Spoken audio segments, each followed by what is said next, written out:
Hi and hello, Watch fans. Welcome back.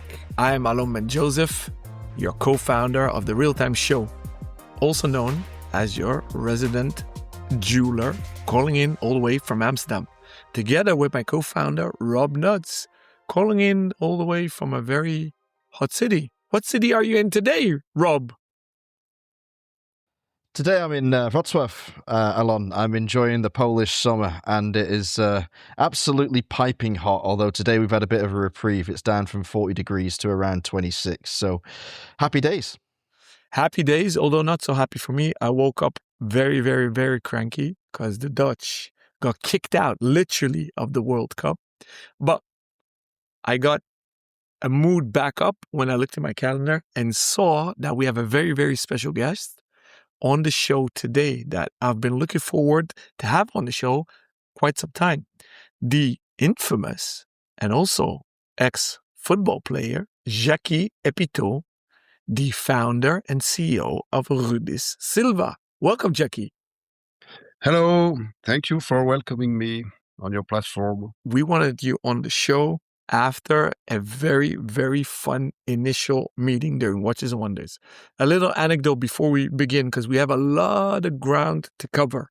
And for you, dear listeners, if you're on the fence deciding to finish this whole episode or not, brace yourself, because this is going to be a masterclass of horlogerie with a very, very specific topic, which is resonance.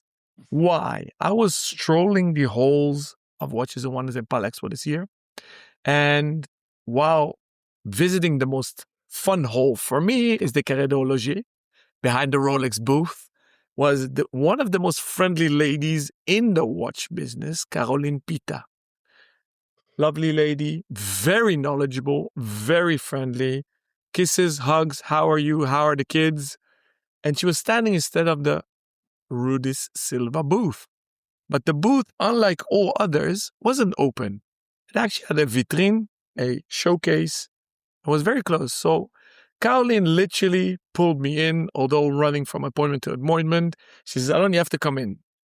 Coming into the booth, it wasn't grand in meters, but it was grand in vibe and energy. It's as if you walked in to a friend's home with a big dining table, everybody scattered around the table, and you immediately felt the good vibes and energy.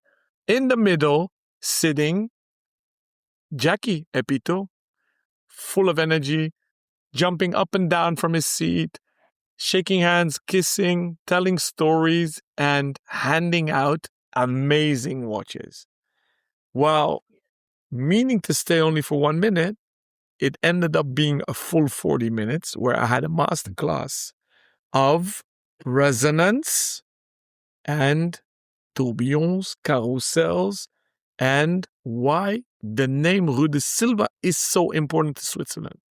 So that is my little intro. Dear Jacky, before I give the mic to you, maybe for our listeners that aren't that aware what resonance even is or means, it's a phenomenon that we've seen in nature or see in nature. And in watchmaking, we often call resonance watches when two oscillators influence each other and synchronize. And if I say something stupid, Rob, please do jump in because you are our resident watchmaker. This is something that's very rare, very difficult to accomplish. If I recollect correctly, true resonance calibers that we know in modern era, because one of the most famous pocket watches that we know is done by Breguet. I recall the FP Journe chronomètre à résonance. I think of the Beat Haldiman, the H2 flying resonance, which already might be tricky because they're both on one connecting axis, let's say. And some call the Armin Strom a resonance, some argue. So there we go suddenly into a gray area where you have one made by Antoine Précieux. Some consider Bernard Lederer's calibers resonance, but aren't really because they have a remontoire regulating. So I'll stop there. Breguet in the modern era has or had a resonance piece, and that's what I recall. And then suddenly we have Rudis Sylva revolutionizing that segment of horologerie. Jacky, I'll shut up. The mic is yours. Tell us who you are and why you started Rudis Sylva. Yes, I basically I am on the commercial side and not as a watchmaker. But all around me, as long as I born in the roots of the watch industry, means I born in La Chaux-de-Fonds. I have decided after a couple of years managing companies in Switzerland like Rodolphe, for example, and I used to work also for Zenith. I decided to sell my shares, Rodolphe shares, to Frank Müller Group and to build up my own company. And I had to choose a name. I could choose any kind of name of a watchmaker because in my village where I stay, where I am located 12 kilometers from La Chaux-de-Fonds, in 1900 we had 1,400 inhabitants, and among them 600 watchmakers producing about 30,000 watches a year. So it wouldn't have been a problem to find the name of a prestigious watchmaker. For example, Mr. Baume from Baume et Mercier is from this village too. Some roots of Nijmerox FHR belonging to Swatch Group, they are also from this village. So it's really an important location in historical consideration, and that's why I decided to take and to name the brand the previous name of the village where I stay. So today the village's name is Les Bois, that means the forests in English. Before, when we used to speak in Latin, it was Rudis. The name came from Mr. Rudin, who came up to the mountain in 1400 to cut the trees and establish himself at the height of 1,000 meter high because we had a lot of snow. So we didn't have to pay taxes if people from the lakeside came up. They avoid the taxes because the winter used to last about 6 months with a very high snow, so no possibility to make money. So a guy who came from Lake of Neuchâtel named the village Rudis from Rudin, and Jean Rudin, Mr. Jean Rudin, and Sylva, that means forest. So the village was Rudis Sylva. Then it became Les Bois Jean Rudin, and now just Les Bois. So this history is not specific from this village. The history of the coming up of the people from the lakeside is about all the Jura chain. I mean, Jura chain start from Geneva to Basel, roughly, at the height of 1,000 meter high, where most of the watchmaker used to start producing watches during winter and take care of the fields and the cows during summer. Paysans horlogers, we call them, farmers and watchmakers. So I decided to take this name, and together with my cousin and one friend, we built up in 2006. Yes, we have 20 years. We are 20 years old now. We built up this brand with the name of Rudis Sylva. This is a little bit the roots of the brand. So also, when you build up a brand, if you allow me to continue with that, you have two choices. You can buy a movement, so you avoid to design the screw, the springs, all the physical matters are already accurate, and this is a very low, not a very low cost, but less cost. It's much cheaper to have this choice when you start with a brand. We decided, as long as all around us, around our village, we have a lot of know-how, we decided to build up our own movement. So this was a challenge. I maybe I wouldn't do the same as long as it was such a long way from the first drawings, screw drawings, every bridges drawings, wheels drawings. By the end, when we started to assemble the components, we noticed it was not functioning, so we have to throw everything on the bin. But by the end, after 4 years, thanks to a watchmaker who was very genius, working for us, this guy name was Mika Risanen. He was our employee. He found an idea to solve all our troubles, inventing fantastic things, and we name it harmonious oscillator. Just to focus a little bit of Mika Risanen, he was a more prototypist guy, watchmaker. He used to work for Christophe Claret also, and he did, for example, the assembling of the Gengis Khan Ulysse Nardin watch, a little bit more than 1,000 components. So a very talented guy. And he had the idea of the harmonious oscillator for us. So he saved Rudis Sylva, and we came out in 2009 during Basel Fair with totally new movements showing resonance, like you said, mechanical resonance. And on the other side, what the other competitors we have on the resonance, we also cancel the effect of gravity immediately. It means playing in the field of the tourbillon. When Breguet invented the tourbillon, it's for watches in vertical position, was affected by the gravity. And now with the invention we have, comparing to normal tourbillon, we don't need any seconds to balance the gravity. We are not affected anymore. Breguet invention, and most of the tourbillon today, they need 1 minute in vertical position to compensate or to balance the gravity effect. So it's a little bit the roots of our history, the basic start of Rudis Sylva.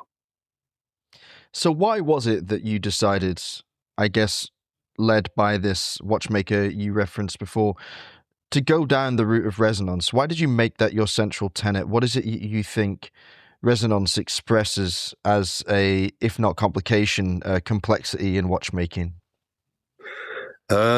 If you are to exchange power, the first idea we had, it was to put two balance next to the other, not connected like it's today, but next to the other. And instead of exchanging power like the two balance of a clock, we know that for a long time that if you move two balance together, after a quick moment, they go together with a resonance effect. So it was the idea was to have a resonance, to have the two balance next to each other, and under the two balance to have a pin moving from one a kind of a pin moving from one side to the other, from left to right, to compensate the loss of energy of one balance or the other balance. But we immediately noticed that we made a mistake when we built up this movement. It couldn't work like it was constructed.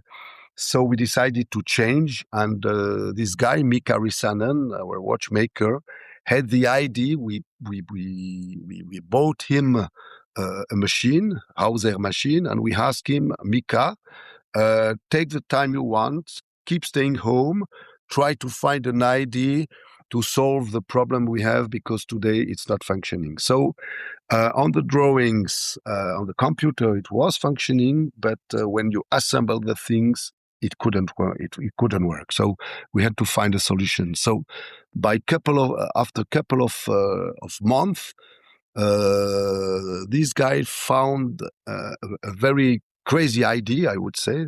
It's to teeth the balance and to connect them. So it was completely crazy because we have only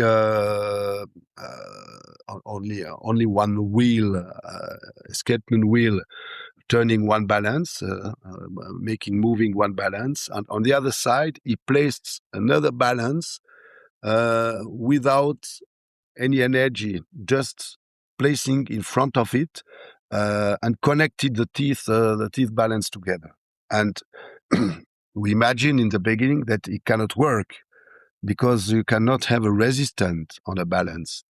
But when you look a little bit further, he had the idea to mount the air spring in opposite side of the other one. So it's a little bit like if you have two hearts. One is when one is recovering the power, the other one is giving the power. So when one is open, when one air spring is opening, the other one in front is closing. So it's a second power. It's not a resistance, it's a power. So when we show this movement to Basel, immediately, so before going to Basel, we show it to Philippe Dufour. And Philippe, he saw a little bit the first drawings we had, just having the two balance next to the other. And Philippe said, I don't know if it can work like that. I suppose it's not possible, but he was watching. He was waiting for that. And when we show him the first design, the watchmaker decided to make with a connected teeth, and when he explained to Philippe that on the opposite side of one balance, the other one has an air spring mounted in opposite side, immediately Philippe understood that it's a second energy. And during the Basel Fair, he came many times with different people to show this invention. And almost every CEO of different brands of Basel came also to see that invention, because this invention is about gravity and gravity fight, and also about resonance. Okay, so what's interesting, I'm just going to break this down for our listeners if what they're picturing in their minds is a little complicated to understand. You've got one power source, two barrels, like mounted in symmetrical layout, so that the whole movement is very beautiful. Two barrels, yes.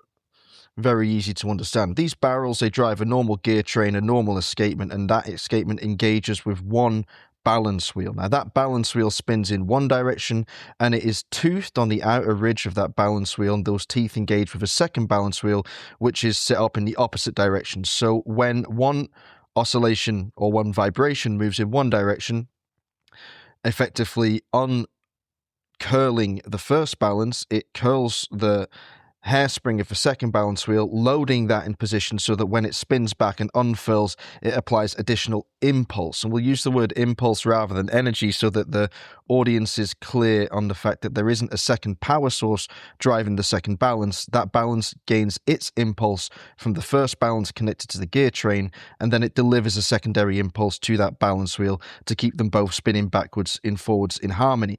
Now, my question to you is this.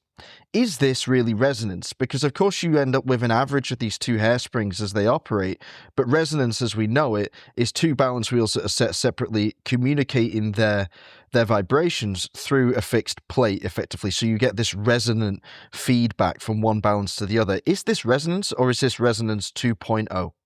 We should divide the resonance, physical resonance, like you have a dust on a table and you move your hand on the table, it gives an energy.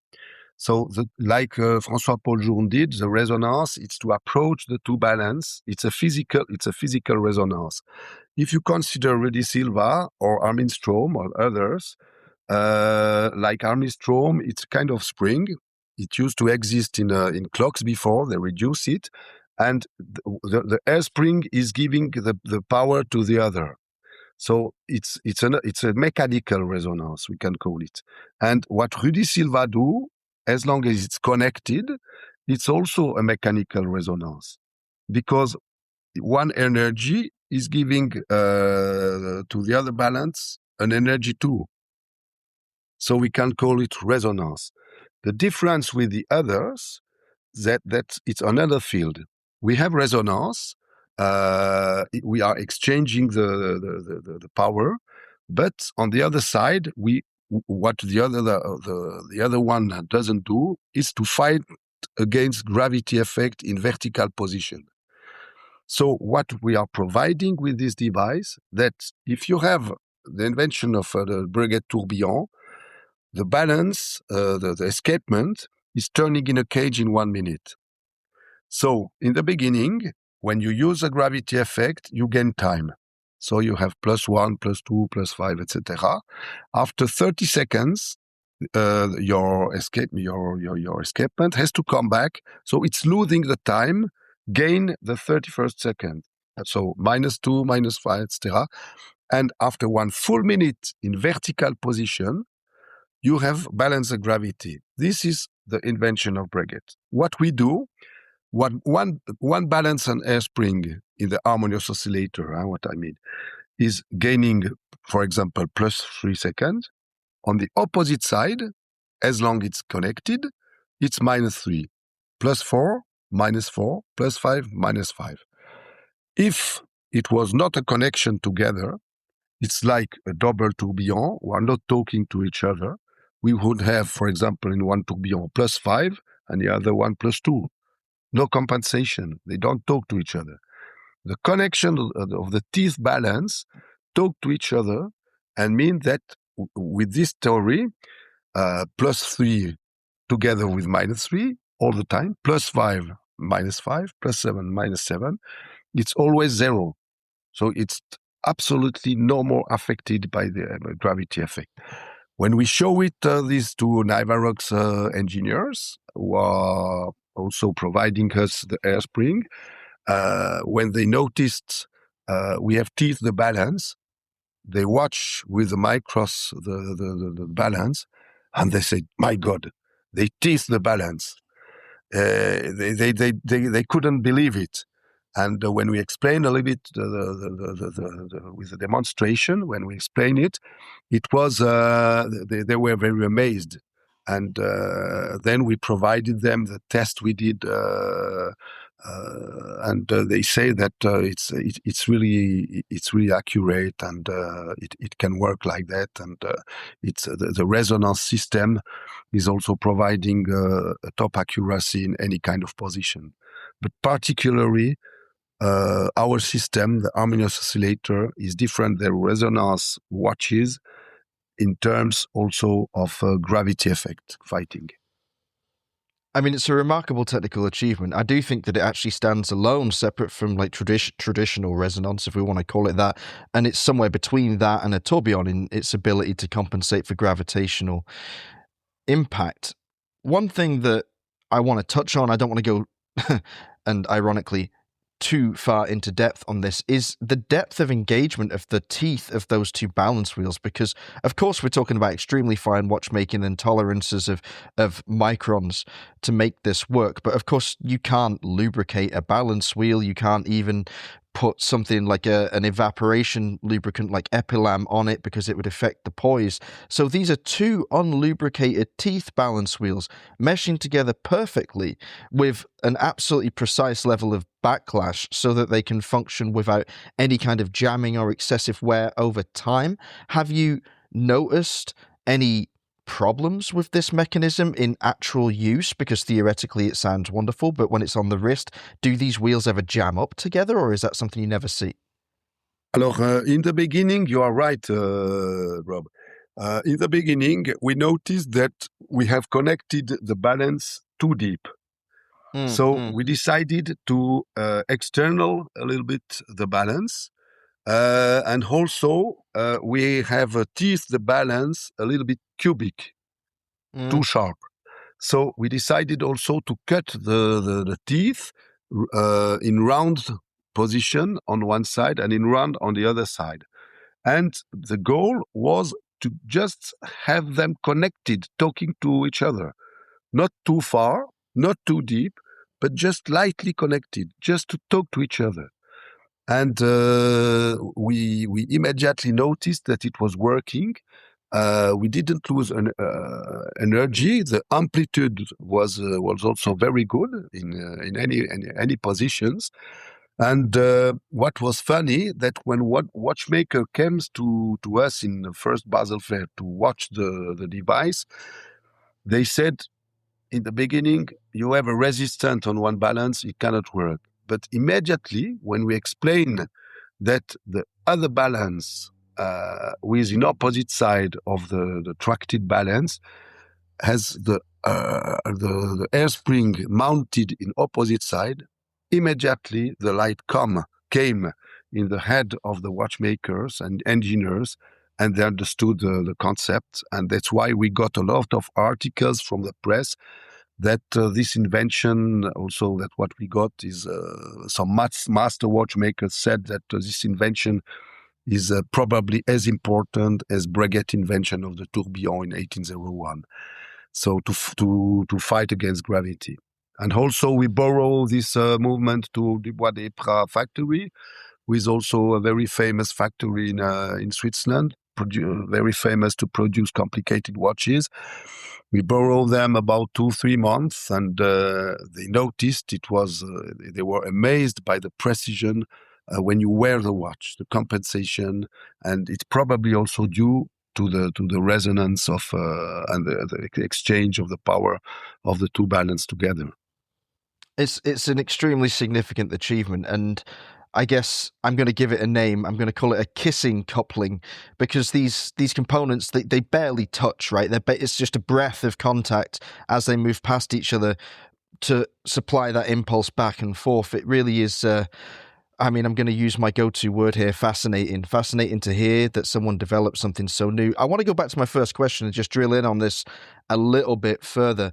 I asked, why Resonance? What is it about this challenge in watchmaking that appeals to you, that you thought could be the central tenet of your entire company? Why Resonance? Why not tourbillons? Why not chronographs? Why not GMTs? Why Resonance? But resonance is really an exchange of or help of compensating some loss of energy of one device to the other.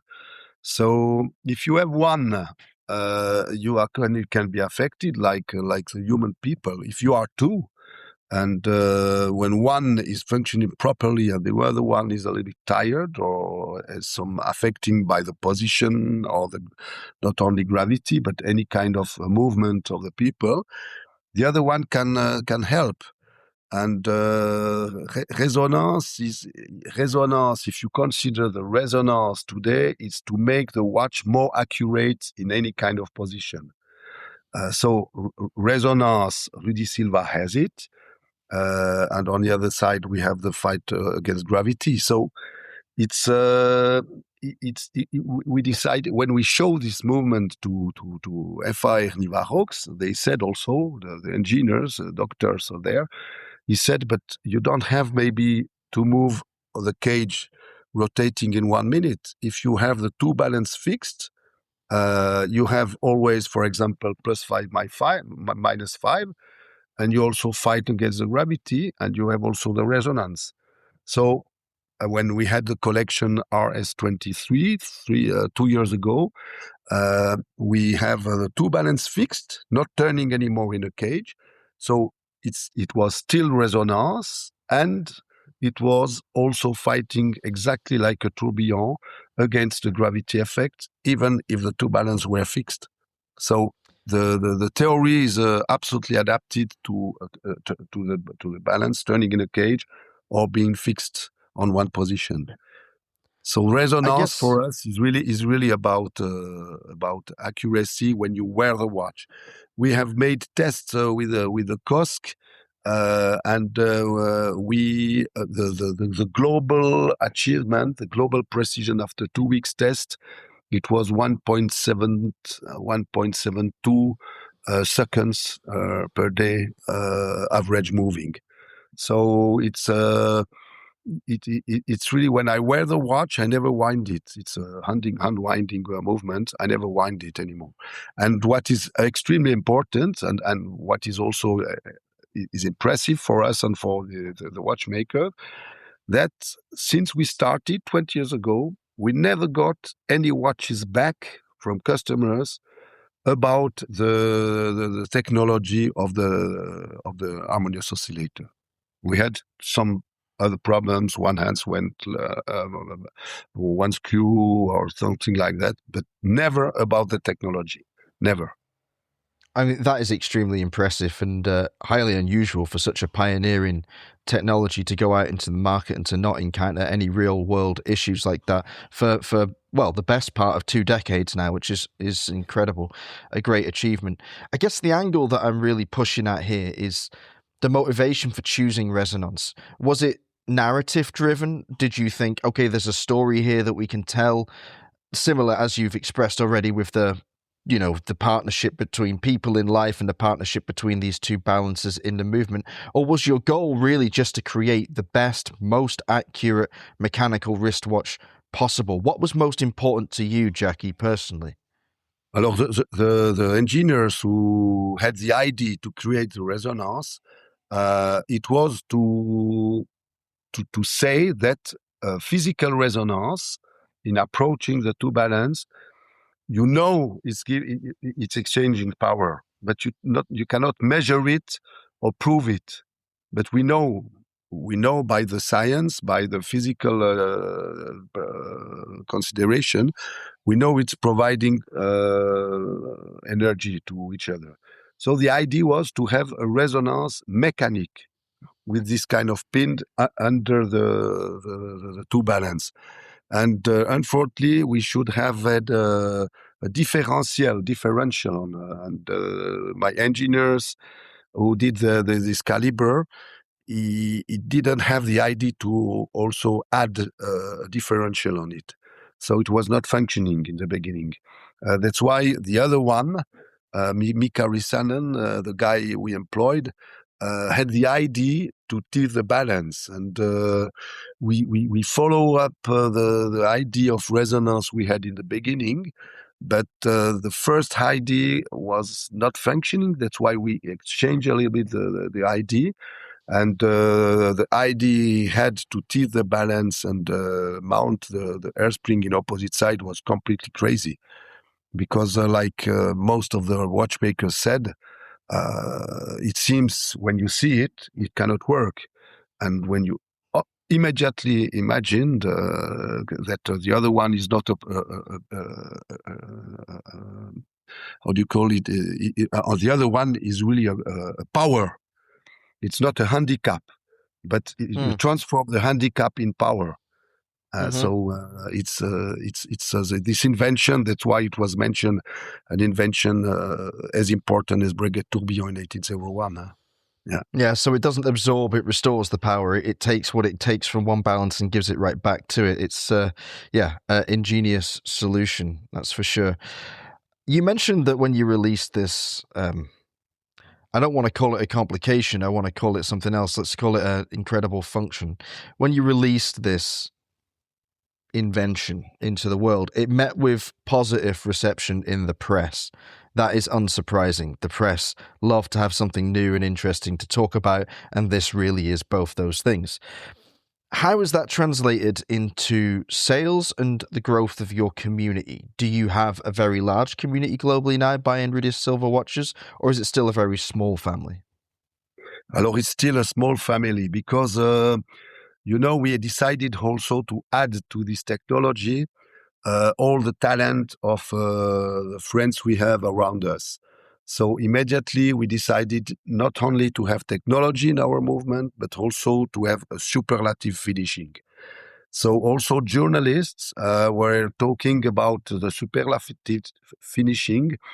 I would say that part of the journalists, it's easier for them to talk about guilloche or enamel or hand engraving, etc. It's easier to understand and to explain for brands. And some it means that to talk about the technology, like we are talking today, like you are, Rob, explaining too, understanding very well the things. The trade magazines part of them couldn't explain the harmonious oscillator properly because it's quite sophisticated in technology. It's not easy to explain.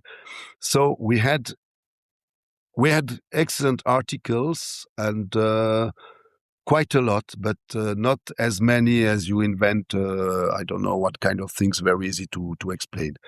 So our collectors or our customers today, we have to explain them a little bit the technology, and they come for Rudis Sylva for the technology and also for the finishing we provide. So the quantity we are delivering is not huge because it takes a lot of time to produce it. Not only the technology, the harmonious oscillator, but also all the finishing. And it's still something we have to improve. I mean, we still have to communicate a lot about the harmonious oscillator, and also what we have noticed that as long as we are against every or logical theory, what we have invented, it's very difficult for the other brands or other watchmakers to accept that the balance wheel has to be as free as possible, to have the maximum amplitude. So when they see something in front not having a power, it seems it's not having a power, but being a resistance on the balance, they immediately say it cannot work.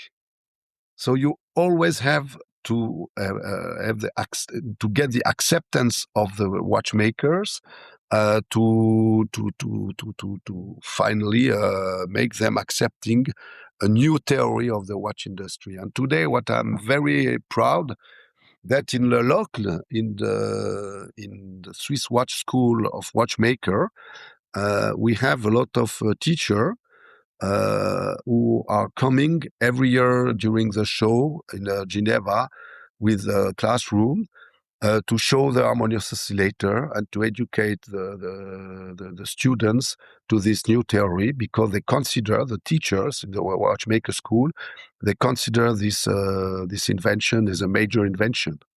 So we are proud of that. Even this year, we had the technical school from Bienne, from Geneva, from Le Locle, from Jura also. And we also get a lot of engineers and watchmakers from other brands like Rolex, Patek, and others coming. We are proud of that. That gives me the perfect segue, dear Jacky, to ask, only 20 years, I count 7 references, mind-blowing technology and innovation. Probably brands have been knocking down your door to obtain calibers. Have you ever supplied other brands with the calibers? Not yet, no, because we would keep it for us. And we are profitable for many years, and we decided to keep going a little bit more without providing this device to other brands. When I used to work for Zenith, we had the El Primero movement, also invented in '69 with column wheels. And it was another action. We decided to deliver it to Rolex and to 2 or 3 other brands. And personally, as long as I was working for Zenith at this past time, I said, okay, with Rudis Sylva, we will keep it exclusively for our brand. And we had some demand, but we thanked them, but we said, okay, we keep it for us. And so if a customer wants to get an harmonious oscillator, he has to buy a Rudis Sylva watch. Yeah. If not supplying other brands, have you ever done collabs? And I'm thinking of the Opus chapters under Max Boos's reign at Harry Winston, or more modern era collabs like MBNF and Bulgari, etc. We didn't do that. If it was a good brand or a good opportunity, maybe we would do that. But at the moment, we had some proposal for that, but we decided not to make that. Right. It's almost rhetorical, but how important is the independence you currently have for you and your shareholders and stakeholders? Alors, if you are independent, when you wake up in the morning, you decide something for the evening. It's you are quick. You show the designer. You ask him which color would you place here. He said, I propose gray. The other one say black, and your mind is black, so you choose black. And the next day you place an order to the dial supplier, for example. And personally, I am like an orchestra chef. I have a lot of talented people around me, like next to me, George Broadbeck, who was awarded Prix Gaia in the International Watch Museum of La Chaux-de-Fonds, who is also probably the highest reference in guilloche.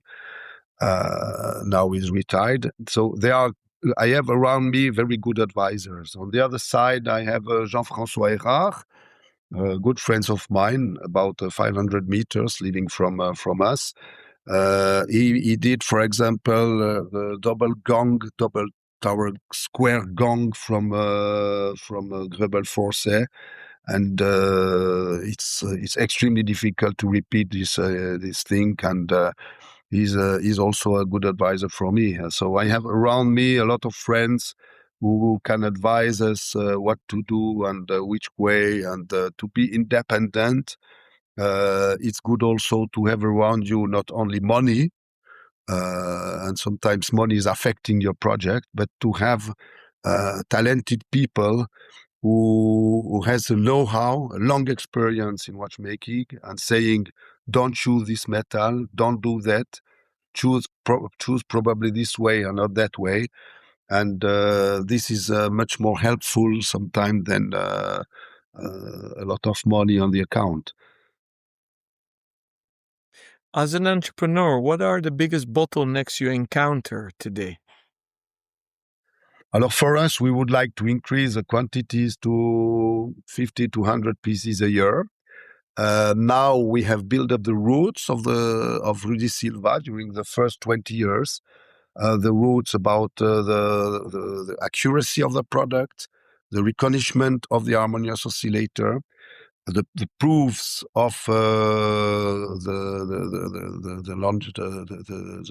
that the brand is lasting, is going through the years and still remaining live, being totally independent, having paid every suppliers, etc. So now the goal is because we have 2 or 3 calibers around the harmonious oscillator. Now the ground is to grow up in the market, and the first objective is to make the harmonious oscillator more known than it is today and accepted by the trade. How important are retail partners for you as a brand? I always said the retailers for us are our lawyers in the market. So when you explain them properly the mechanism, and you are correct with them, you help them to sell. By the end, they are your lawyers in English language, in Chinese language, in any kind of language, Japanese language, and they become your lawyers in the language of the collectors of the countries. So we estimate them a lot, and we try to help them to sell also, and we are behind them to help them. We are friendly with them. We invite them. We send them a lot of. We have a lot of regards to them, I would say.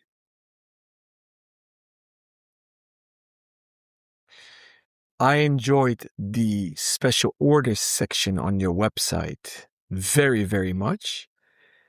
Is there a watch that's not published there, or a nice anecdote you can and are willing to share with our listeners? Oh, I have many anecdotes. I am in the business for a long time. I travel all around the world for Zenith, for Di Silva, for Rodolphe. I have many anecdotes, and also I deal with football players of Brazil when they were eliminated in the World Cup in Germany. Only one player in the field didn't buy the watches I was dealing before, because I became friends from them, people like Ronaldinho, Roberto Carlos, etc. So it was a good period in the watch industry to have them. Other anecdote I can say about movements, and I'm very proud that, for example, a guy like George Broadbeck, who during the subprime crisis couldn't make any invoice during 16 months. Any supply, he didn't supply anything because it was not the tendency to have guilloche. So we try to push also people like that on the world to show the talent they have.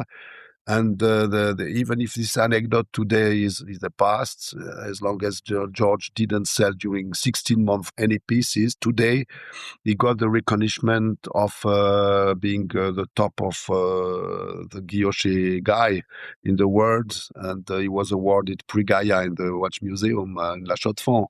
So this kind of anecdote for me, it's I'm very proud of showing all these talented people around me, very modest, who had sometimes some problems to make money because it was not the tendency of guilloche or not the tendency of inward corners, to have today the opportunity to show to the world this kind of know-how. And it makes me very proud also to have inside the watches and inside the history of Rudis Sylva, to have this kind of anecdote to say today. You know, you touched on football there and your close connection with some of, well, this century's greatest players, without a doubt, World Cup winners as well. We are recording this on June 30th, the day after both the Netherlands, Germany and Japan were unceremoniously dumped out of the World Cup. And I think it's very interesting to touch a little bit on the personality behind brands so that our listeners get a chance to get to know you a little better. Jacky, you've got some deep roots in the game of football. Could you just tell us about that? Yes, I'm very fond of football. Even today, my both sons are playing, and one is professional. He just signed a contract in first division in Albania. I am also a Swiss football instructor, so I have to teach to people, and I had a lot of opportunity to attend super matches, like the semi-final France-Croatia in Paris. For example, I went to the semi-final England against Germany in Italy, and the next week I went back to Roma to see the finals, Maradona losing against Germany. A couple of years later, I went to Pasadena in USA to see the final, seeing Baggio shooting over the tribune. I am a little bit Brazilian in my heart also. So I was fond of having this victory, even if it was not a super match. But I was so happy that I got married the next day in Las Vegas. So Well, that is a story for another podcast. Yeah, exactly. TRTS XXX. Tell us this. Also okay. I went. And the owner of Zenit, he was also, when I used to work, the owner of Zenit, he was also fond of football. So one day he asked me, Jacky, what do you do in June 20? I can't remember the fixed date, but I say, I watch in my calendar. I say, I have something. I'm busy. It's a shame, because I would invite you to see the first match of the World Cup in USA, Switzerland against USA in Detroit. I say, oh my God, I should find an apologize not to go to this one. So I went there and saw the match. The stadium was covered.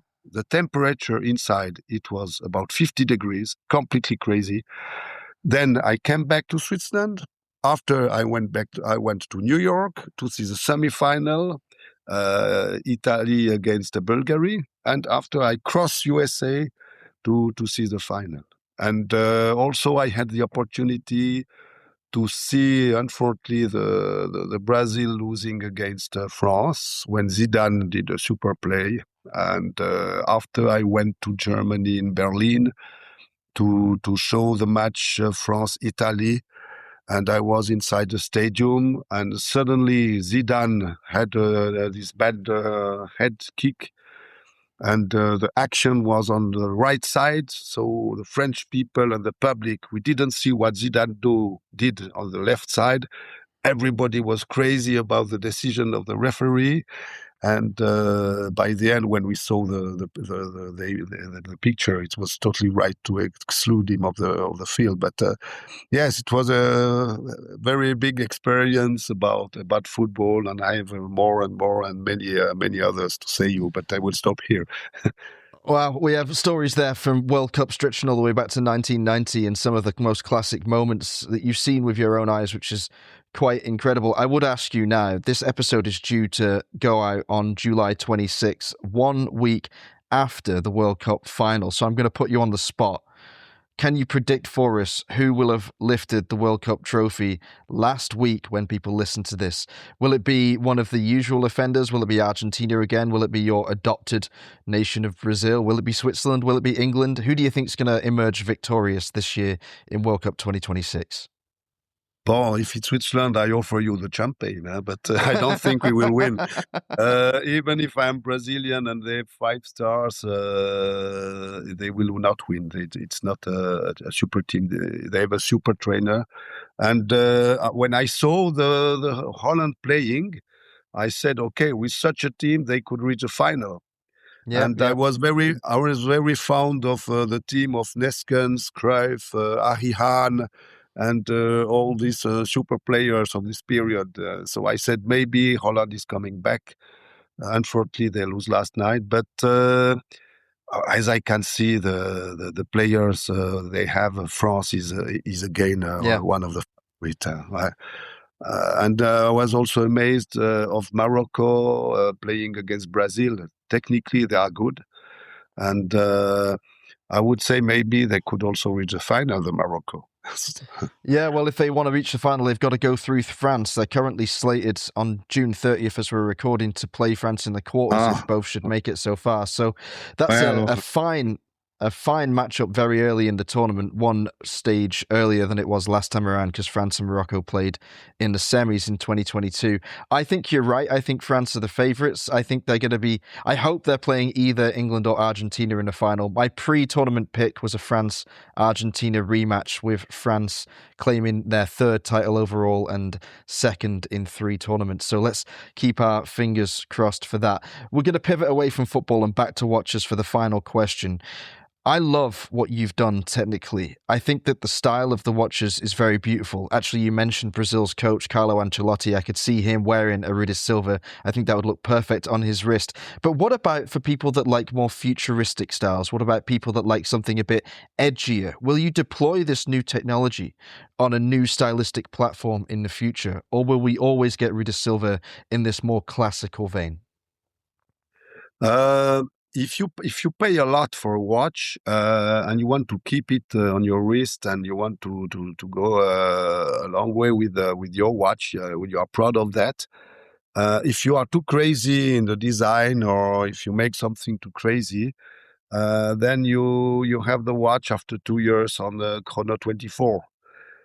So it's also not the goal. The goal is not to be too classic, but to last on the wrist of our consumers. And even if we don't produce a lot, even if we are not a yearly tendency, we want to have. We are more. We want to keep the modernism of with the colors, also with the technology, etc. But we don't want to be too extreme, to make a buzz during 6 months, and the next day you have another idea. We have the experience, if, for example, you remember of Corom with with a Jolly Roger head. It was I used to be in Crans-Montana in Switzerland, where a lot of rich people are, like Italian. They show their Corum, Jolly Roger, etc. It was a big tendance, but the next year they had another watch. So for Rudis Sylva, it's better to keep going with the modernism architecture product, but not to be too extreme. To have an identity, but to be to last on the wrist of our customers, and not to have 100 watches sold on Chrome 24.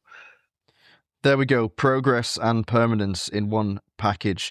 Jacky, thank you very much for your time, and thanks for sharing your stories about the brand and otherwise. It's been a real pleasure to have you on the airwaves. If any of our listeners have any questions for Jacky or about Rudis Sylva, please do get in touch. You know how to contact us. You can find us on Instagram at therealtime.show, or get in touch via the contact form on the website www.therealtime.show. We'll be back soon with more top quality watch content and interviews with the industry's finest. Until then, stay safe and keep on ticking.